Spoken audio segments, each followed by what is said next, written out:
I'll make sure that I sell my agenda to other colleagues from other countries and see how we have an East Africa that benefits our people. So that if there is a referendum about East Africa, the people vote overwhelmingly to support the existence of the East African community. I want to say thank you. Asante sana. Mwebale nnyo, mwebale ino, mwebale munonga, afoyo, eyalamanoi, wanyara nabi, Uganda yetu, East Africa yetu. God bless you. When you get a chance, tell a friend to vote Kaija, Harold as one of the MPs of East Africa, represent the opposition, but in this way, would be representing the people of Uganda. Thank you so much. God bless you. Njagala okutwala omukisa guno okulamusa mikwano gyange mwenna bwe tuli mu buwambe yonna gye muli. Njagala okubeebaza ebyo bye muyitamu, emirimu gye mukola. Njagala n'okubasabira Katonda abakuume. Njagala era n'okwebaza mwenna abatuwa feedback ku ebyo bye tuba tukoze. Nate era nkomyewo nga bulijjo twongere okubaako bye tukola. Era okuba temukola singa video zino muzisharinga abasinga muzeerabira ne zifuuka zammwe mwenna, naye tuzisharinge nga tusobole okugaba n'okumanya. Nembeebaza feedback. Mbadde mu kalulu namwe bwandi mbadde sibasirikayo nnyo ko video nanoonya kaadi ya kubakiikirira mu East Africa, naye Katonda yayambye kaadi eyo twagifunye, kati tuli mu kunoonya kalulu. Era nga njagala okubasaba munyambeko okanoonya buli alina omubaka wa paalamenti gwamanyi nga mukwano gwe muganda we yamukiikirira yo munyigamu, kubanga olwali buli omu abaana ate sinabaka wa paalamenti babiri wa constituency n'owomana MP n'obansabira basobole okumpa akalulu. Ennaku ezo Museveni yagenda n'ategeeza eggwanga tugenda mu kyayita middle income status era yasuubiza 2019 kwe kuba nti abantu basose mu byenfuna nga buli omu waakiri asobola okubaako n'akasente kakwata akwateko kasente abeereko obulungi muza siringi nga 7 olunaku katuwa 7 agamba no akasiringi oba dola nga 2 akati bwe kaba 7 akasiringi kiba kitegeeza nti omwezi ogw'ennaku 3 bwe yaba afunyeyo 20,000 naye n'agala tukisuubira mu mwaka gumu. Ffenno ng'abagoberera ebyenfuna by'eggwanga lino n'ebyensi yonna twalabanga yakola statement ng'ate alabika nga tagobera biki bigenda mu maaso mu ggwanga. Abantu abakozi be balabika tebamuwa bwino amala, ate nno ekyomukisa ekyo kibi nnyo nnyo nnyo. Naye olwaleero waliwo bye njagala tutegeeraganeko, kubanga buli lwoba n'okumanya sobola okusalawo nga ngenda bawa bibalo ebyava mu kubala abantu mu mwaka gwa 2 obyafuna 2019-2020 ebyayita National Housing Survey Report yafuluma neraga abantu bali tegeeza nti bannayuganda bali obukadde miliyoni 41 nga abasinga nga family ziri wakati w'abantu bana eteso nga wali abangi family z'abantu 5 ku 6 na Kampala ngeza abantu abasatu bwe batyo kubana bwe batyo. So gamba nti olwaleero Uganda abasinga abali wansi w'emyaka 18 gy'emyaka egikola bali ebitundu 5 mu 4 ku buli 100. Abonyi mu kibuga bali ebitundu 2 mu 7 ku buli 100. Ate abaana abali mu primary bali ebitundu 9 ku ku buli 100 yaga nti abali mu secondary bali ebitundu 27 ku buli 100 nga basinga bali mu Kampala ebitundu 5 ku buli 100 kitegeeza ebitundu 48 ku buli 100 abana tebaliyo egundi bali ebitundu 7 ku buli 100 mwakyoli kakati abantu literacy kwanti omuntu asobola okusoma ekigambo ekyo Kampala literacy omuntu asobola okusoma n'okuwandiika tebategeeza nti abantu abakulu abo bali ebitundu 72 ku buli 100 ate abantu abalina obulwadde buno butasobola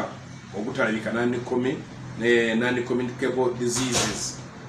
bali ebitundu 3 ku buli n'ekitundu anti abantu abanywi b'omwenge balujuuju nga basinga obungi bali ebitundu 18 abasinga obulungi bali Kalamojja abanywi obuveera 48 ku buli 100 ate Busoga be basingayo obutono batatera nnyo okunywa omwenge ebitundu 4 ku buli 100 bababa omwebale ngagamba nti abantu health insurance cover abantu abalina insure ebyobulamu bali ebitundu 4 ku buli 100 nga bisse kubanga mubeyako bali ebitundu 5 nti abantu abakola bali ebitundu bali basse nga bali ebitundu 7 mu 4 ku buli 100 kati abali mu byobulimi bwe bitundu 6 mu 8 ku buli 100 abaana abakola abato tubaita child labor emenya amateeka ebitundu 28 ku buli 100 abantu abalina bukabuyonje ennungiko buli 10 kuliko 3 balina olusi bagenda na bweru abantu abali ku masanyalazi egatuuseeko gyebaja connection to the drip nti baali bakendedde ng'abantu 19 ku buli 100 be balina amasanyalazi ne waliwo olupapula lwabadde lwa monitor nalukebeddeko lwabadde lututegeeza nti gavumenti esasula luno lwo sasula obumbi 87 ku buli 100 obumbi 87 ne billioni ne million 7 nga bazisasulaga amasanyalazi agatakoze sonenga abantu 19 bokka ku buli 100 bebasasula balina amasanyalazi abantu abali ku sola bali ebitundu 38 ku buli 100 bula busola buli nnyo mu kyalo okukyajinga essimu bali ebitundu 38 ku buli 100 abantu abalina zi mobile phone nebuka bitundu 7 mu 4 ku buli 100 abantu abalina radio baka tegeeza nti obwavu bweyongedde bali ebitundu 45 ku buli 100 kati bali 3 mu 2 ku buli 100 abantu abalina television TV bali ebitundu 19 ku buli 100 ebalindoza kumpi buli alina amasanyalazi alina ka TV abantu abalina kompyuta kati ganze bwenyina laptop wano olaba no PC bali ebitundu 2 ku buli 100 abantu abakozesa internet nga bagikozesa ebitundu 8 mu 3 ku buli 100 mugikozesa social media Facebook, WhatsApp, Twitter, TikTok, Instagram. Naye abantu abagikozesa okugifunamu bali ebitundu 16 ku buli 100 kyokka. Era kye bagamba abagogo yalaga nti survey Bannayuganda bakozesa internet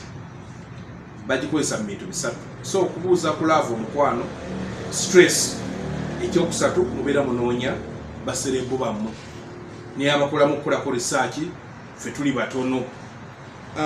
abantu nga amaka agalina business gali ebitundu 3 mu kimu buli 100 gali gakka kubanga mwe mabega bali ebitundu 3 mu 8 kati abo bakka kakati olwo abantu capital abantu bamujjawa mbe ebitundu 8 mu kimu buli 100 babijja mu kusavinga no muno akaboxi simanya bino ebibiina mu musavingira ne abalala abaloni tebaweza wadde ekitundu ekimu ku buli 100 loan mu bank abakimaloni tetuwera na kitundu kimu ku buli 100 nti abantu gye bayita substance economy abantu nga bebakola bebalya baali ebitundu 39 ku buli 100 zenkolawo zendya so abalala abantu abali mu bwavu ate ne batugamba nti baali ebitundu 20 ku buli 100 nti abantu abali mu bwavu so ne bakulaga ebitundu ebisingamu obwavu akyoli ebitundu 8 ku buli 100 Karamoja 6 Bukedi 35 Busoga 29 Kigeza 28 Langa 23 Tesa 22 West Nile 17 North Buganda 14 Kirigono 13 Akole 13 Toro 13 ku buli 10 Munyoro 10 South Buganda 7 ne Kampala kakati so bali mu bwavu anti ebitundu obwavu gye bulyongedde okulinnya Mwakyoli bweyongedde Ankole bweyongedde Karamoja bweyongedde Lango so kati byebyo ebibalo ebyo bw'obiraba bikanga Bank of Uganda yategeeza n'ejoozi menso nekkiriza nti bannayuganda abo ebitundu 4 ku buli 100 ebasukka miliyoni 2 bamala omwaka isoro omwezi nga tebakutte ku siringi tugamba genda middle income bw'otunuulira university ne college zonna buli mwaka abafuluma abasobola okufuna emirimu babeerako emitwalo 2 ku bantu abasukka emitwalo 4 emitwalo 38 ne gaba nga tegalina mirimu emirimu gye mulaba abaana gye bakola mu factory zimuwulira bafuna siringi emitwalo egitawera 7 zibakolera zolaba abaana batambula abayitirivu era nagenda kaawe mukono awo ngawe nakisunga side awo minode sole mikono awo ng'ewanton bwolaba abaana basula n'osanga buli lumu abaana basulanga ddo n'obabuuza abavubuka singa bayagadde okukyasa muganzi we ne bakutegeeza nti abo olwo banno bajja kusula bweru kasinga muli baana buli omu n'abanga nti ajja kuleetayoko olunaku lumu kibakitegeeza omuntu omawiiki omala ennaku 4 ng'osula bweru kakati bw'ogamba nti ogenda middle income status mu mwaka gumu ekyo bw'otulimbye kubanga kyolina okusooka okulwana ogenda middle income status kwali badde kulaba nti abantu okusookera ddala basooka ne bafuna emirimu ne bagenda okukola yali badde bare minimum nti abantu basooke bafune emirimu bakole kati bw'omala okufuna emirimu kaka n'omanya bafuna musaala ki kubanga olwaleero eggwanga lyaffe lyagaana okufuna kye bayita minimum wage. Minimum wage gwe musaala ogutandikirako kakati ng'otetunnayogera ku kye bayita living wage. Living wage gwe musaala nga gukusobozesa ebintu ebya bulijjo okubikola nsobola okusasula renti, nsobola okugula emmere, nsobola okwambala, nsobola okutambula nti nga nomanje at least byonna byonna bye neetaaga omwezi nsobola okubifuna. Naye olwaleero buli muntu gw'olaba akola ayina salary loan, balina ebibiina nti bw'oba teweewoze toyinza kumalako. Kakati bw'obagamba nti ogenda mu mwaka gumu ogenda mu middle income status oba olimbi. Olwaleero tulemeddwa n'okukola kye bayita middle income, sorry kye bayita gundi bagita batya tedduse nno middle class. Kuba middle class ye class oba be bakozi aba wali wakati w'abagagga bali ba investor basudiiru bamulwana wava munno bano kankobe kwabo ne nabano we bayita working class. Working class mujjuke twayitanga blue collar jobs, be bantu abakola gino emirimu ejokozesa amaanyi era mu nsi z'ebulaaya bambala z'ovulo bibana balongoosa enguudo bibana abakola mu masamba bwe batyo kati eno middle class gye bayita ey'abantu abo nti abalina ku degree n'afuna ku musaala omulungi ng'asobola okupangisa apartment asobola okugula akamotoka ku mortgage beebulamu osobola okwewula wakkiriza bakitegeeza mu omusaala gusobola okusasula ng'asobola n'ennyumba okugyewula asobola okusasulira abaana be fees be ng'oluusi n'abatwalako ne holiday kati eyo kirasi mu Uganda ntono ddala abantu bangi abalina okubeera mu kirasi eyo bali eno mu working class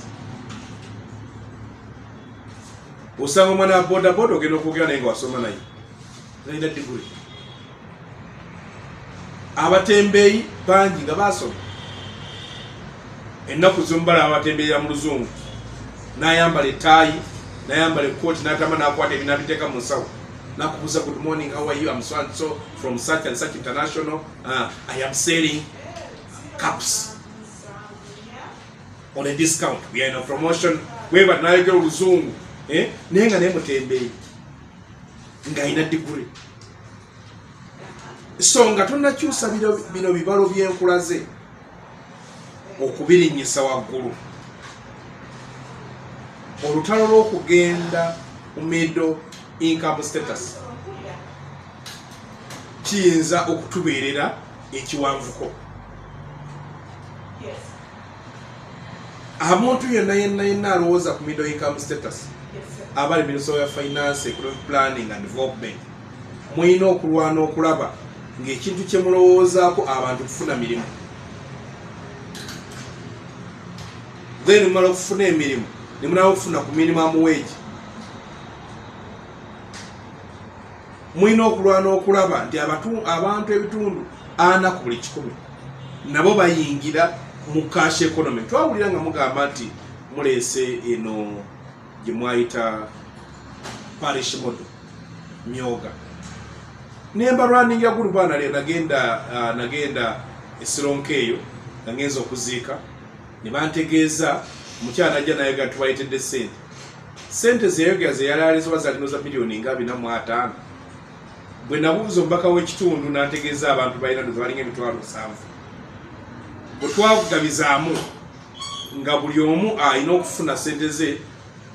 siringi 8 ne bwe nakwasa eza Uganda yonna zibagiwa n'ogabiza abantu ebitundu 40 ku buli 100 abatali mu cash munabo babiyitabemu ng'omulaba kimasingi 8 nabuuza omwana asika chapati ne mugamba singa wetandisa okugamba mbu ogende okole Rolex ogule tray y'amagi nga tray y'amagi amutwalo gumu ekubibiri nakitegeeza mule sente z'omuwadde tezimusobozesa kugenda kugula tray y'amagi anagula yeetaaga okufunayo looni so project eyo abantu tebagirowooza bulungi bagipima bubi era ina n'ebitundu nga bw'otandika okubala nti singa buli omu agima sente ze nga tebajja nakuweza siringi 8 kubanga teyatunuulira bwetaago bw'abantu programu z'ebyenkulaakulana olina kugenda kupima abantu beetaaga ki kakale omanya kye beetaaga kyabwe n'oyingira mu ebyo ebyetaago bwabwe si ggwe byozze nabyo byowulira mu kitundu gye batalima mu bibuga walaba nga baleeseeyo emmwanyi ne zijja ne zikalira awo so olwaleero nti waliwo abantu abatudde wansi okusoma bannayuganda mu bitundu ebyenjawulo nti mwetaaga ki